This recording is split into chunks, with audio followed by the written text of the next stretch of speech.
میرے آقا و مولا صلی اللہ علیہ وسلم نے فرمایا واللہ،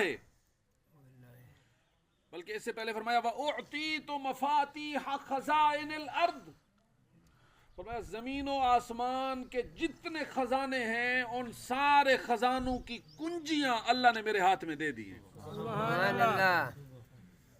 اب یہ جو مضمون بیان ہوئے، میں فرت ہوں، میں تمہارے اوپر حاضر ناظر ہوں، اس وقت یہاں بیٹھ کر حوض کوثر کو دیکھ رہا ہوں، زمین و آسمان کے سارے خزانوں کا مالک ہوں، کنجیاں مجھے دے دی گئی ہیں، کیا ان شانوں کو ماننے سے شرک تو نہیں ہو جائے گا؟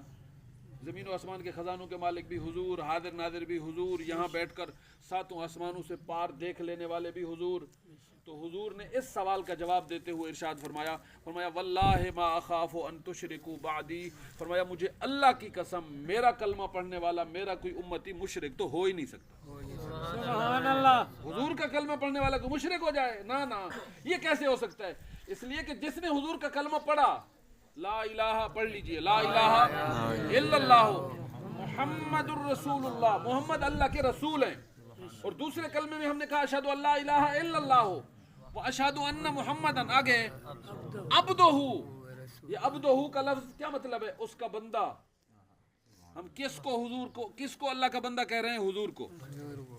حضور نے چاند توڑ کر دکھایا نہیں دکھایا؟ بولیے۔ سورج واپس پلٹا کر دکھایا نہیں دکھایا؟ پتھروں کو کلمہ پڑھوا کر دکھایا نہیں دکھایا؟ درختوں کو چلا کر دکھایا نہیں دکھایا؟ اندھوں کو آنکھیں دے کر دکھایا نہیں دکھایا؟ اس سب کے باوجود جب ہم کہہ رہے ہیں عبدہ و رسولہ، یہ شان اپنی جگہ پر ہیں اس کے بندے، حضور ہیں اللہ کے بندے۔ جب حضور کو اللہ کا شریک نہیں بنایا تو پھر اور کس کو اللہ کا شریک بنائیں گے؟ فرمایا واللہ ما اخاف ان تشرکوا بعدی، مجھے اللہ کی قسم میرا کوئی امتی مشرک نہیں ہو سکتا، ہاں مجھے ایک ڈر ہے۔ آخری جملہ ہے، ختم شریف کا سامان آ چکا، آخری جملہ سنیے۔ فرمایا مجھے ایک ڈر ہے، ولیکن اخاف ان تنافسوا فیہا، مجھے یہ ڈر لگتا ہے کہ تم دنیا میں کھو جاؤ گے، تم دنیا میں دنیا کے پیچھے اتنے دوڑو گے حج بھول جائے گا، کمانے کے پیچھے اتنے دوڑو گے نماز بھول جائے گی، دنیا کی فکر میں اتنا مصروف ہو جاؤ گے روزے بھول جائیں گے، دنیا کے پیچھے اتنے دوڑو گے کہ حلال و حرام کی تمیز چھوڑ دو گے۔ تو یہ مجھے بڑا خطرہ ہے۔ اور حضور فرماتے ہیں میں ڈرتا ہوں، میں ڈرتا ہوں کہ تم دنیا میں کہیں کھو نہ جاؤ۔ تو سوچئے یہ دنیا میں کھو جانے والی جو کیفیت ہے یہ ہمارے لیے کتنا مضر ہے، کتنا نقصان دہ ہے کہ 14 صدیاں پہلے حضور فرماتے ہیں مجھے بہت ڈر لگتا ہے کہ کہیں تم دنیا میں کھو نہ جاؤ۔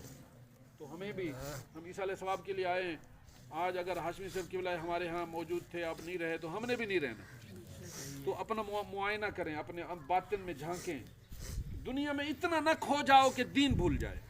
کمانے کی حد تک کمائیں، مگر حدود و قیود ہیں، حدیں بتائی گئی ہیں، ایک لیمٹ بتائی گئی ہے۔ اس قدر دنیا کمانے کے چکر میں نہ کھو جاؤ کہ نمازوں کی پرواہ نہ رہے، زکوٰۃ کی پرواہ نہ رہے، عشر کی پرواہ نہ رہے، حج کی پرواہ نہ رہے۔ جو ایسا کھو جاتا ہے دنیا میں جسے ان چیزوں کی پرواہ نہیں رہتی، یقیناً وہ بڑی نقصان دہ صورتحال میں مبتلا ہے۔